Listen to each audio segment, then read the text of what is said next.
YouTube বন্ধুরা, তোমরা সবাই কেমন আছো? আর এই তো দেখো, আজকে রান্না হবে ইলিশ মাছ দিয়ে ডাঁটা রান্না। এই যে ডাঁটা রান্না কিন্তু ইলিশ মাছ দিয়ে করলে খুবই মজা লাগে।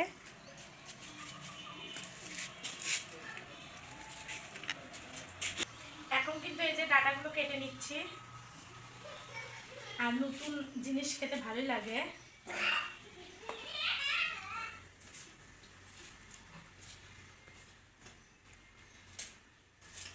ডাঁটাগুলো আঁশ হয়েছে, অনেক আঁশ। আজকে হচ্ছে মেঝেতে বসে কেটে বেছে নিচ্ছি। বাইরে যেহেতু বৃষ্টি হয়েছে, কাদা হয়ে আছে, এই জন্য বাইরে যাওয়া হয়নি। তো এখানেই সব কিছু রেডি করে নিচ্ছি। অবশ্যই কিন্তু পুরো ভিডিওটি লাইক দিয়ে দেখা শুরু করবেন, আর যারা নতুন দেখবেন তারা অবশ্যই আমার চ্যানেলটিকে সাবস্ক্রাইব করবেন।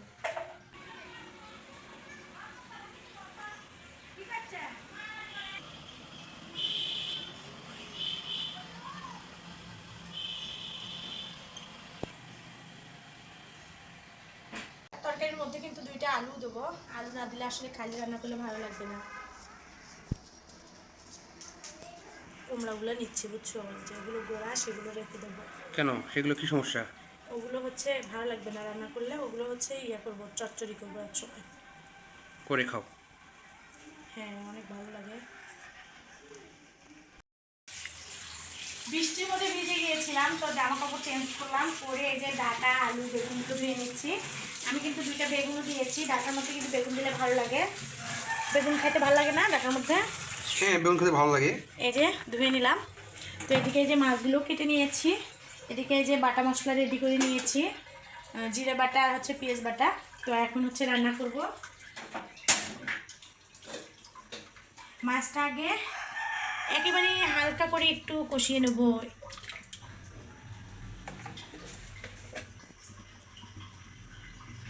দিয়ে দিলাম মরিচের গুঁড়া, এখন দিয়ে দেবো হলুদের গুঁড়া, সামান্য একটু কষিয়ে নেব। এই প্রথম এবছরের ডাঁটা রান্না হবে, তাই না?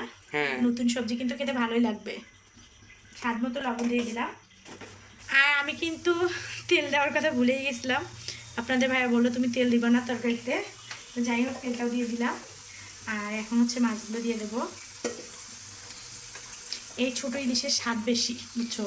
এবার ইলিশ মাছগুলো অনেক স্বাদ ছিল, ছোট হলে হবে কি, অনেকটাই ঘ্রাণ আছে। তো বললাম না, মাছগুলো সামান্য একটু কষিয়ে নেব।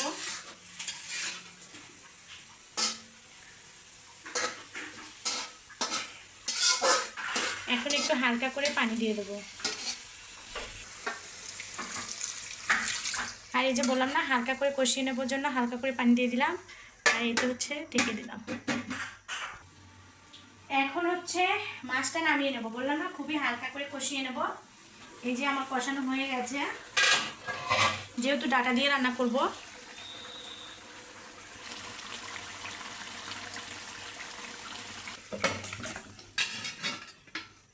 মাছটা ঢেলে নেওয়া শেষ। এখন হচ্ছে সবজিটা ঢেলে দেবো। সবজিগুলো দিয়ে দিলাম। তো এখন দিয়ে দেবো হচ্ছে যে বাটা মশলাগুলো। এখানে জিরে বাটা আর পেঁয়াজ বাটা সবটুকুই দিয়ে দিলাম। এখন দিয়ে দিলাম মরিচের গুঁড়া। ঝালটা একটু কম দেবো, মাছে একটু ঝালটা কেন জানি বেশি হয়েছে। দিয়ে দেবো হচ্ছে হলুদের গুঁড়া, আর দিয়ে দেবো স্বাদ মতো লবণ। বললাম না, আজকে সবজিটা একদম অন্যরকমভাবে রান্না করব। আজকে কিন্তু মশলা কষিয়ে রান্না করিনি। তো দিয়ে দেবো সয়াবিন তেল। এখন কিন্তু সবজিটা কষিয়ে নেব আগে।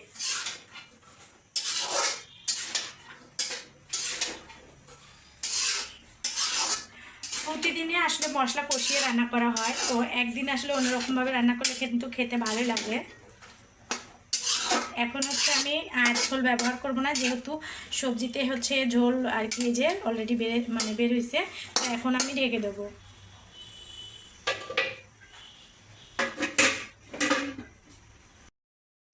এখন হচ্ছে দেখব আসলে তরকারিগুলো হচ্ছে কষানো হয়েছে কিনা। তো এই যে তরকারিগুলো কিন্তু কষানো হয়ে গেছে। যেহেতু ঝোল রান্না করব, তার জন্য ঝোলটা একটু বেশি করে দিয়ে দেব। ঝোল দেওয়া শেষ, এখন একটু নেড়ে চেড়ে নেব। মাছগুলো কিন্তু এখন দেব না, যখন একটু বলক চলে আসবে তখন মাছগুলো দিয়ে দেব। তো আবারও কিন্তু এসে ঢেকে দিলাম। এদিকে বৃষ্টির কারণে আদা গাছগুলো হেলে পড়েছে, দেখেন এই যে আদা গাছগুলো। তো ভেবেছিলাম মাটিতে গাড়বো, তো পরে ভাবলাম না, যে বস্তায় গাড়বো। তো বস্তায় গেড়ে কেন জানি সমস্যায় মনে হচ্ছে যে বৃষ্টি আসলে গাছগুলো আসলে ভেঙে ভেঙে যায়। আর এই দেখেন বৃষ্টির কারণে কতটা কাদা হয়ে আছে আঙিনাটা। আর গোয়াল ঘরে কি মানে করে রাখা হয়েছে, এখনও গরু কেনা হয়নি। এই তো তরকারিতে বলক চলে আসছে, তো এখন হচ্ছে মাছগুলো দিয়ে দেব। আপনারা কিন্তু ডাঁটা দিয়ে ইলিশ মাছ রান্না করে খেয়ে দেখতে পারেন, ভীষণ ভালো লাগে। আপনাদের ভাইয়া নেই, নামাজে গেছে, এই জন্য আমি নিজেই আর কি ভিডিও করছি। তো একটু নেড়ে চেড়ে দিলাম। আপনাদের ভাইয়া নামাজ পড়ে আসলো, তো এখন সে ক্যামেরাটা ধরেছে। তো আমি এখন হচ্ছে একটু জিরার গুঁড়ো দিয়ে দেব।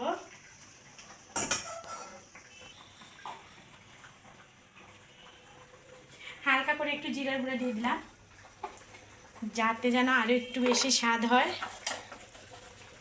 তরকারিতে কিন্তু ফেনা উঠেছে, লবণ ঠিক আছে, জাল হবে, আর একটু জাল হবে।